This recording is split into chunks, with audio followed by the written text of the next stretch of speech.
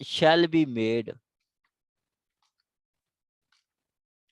made after the fresh proclamation in 94،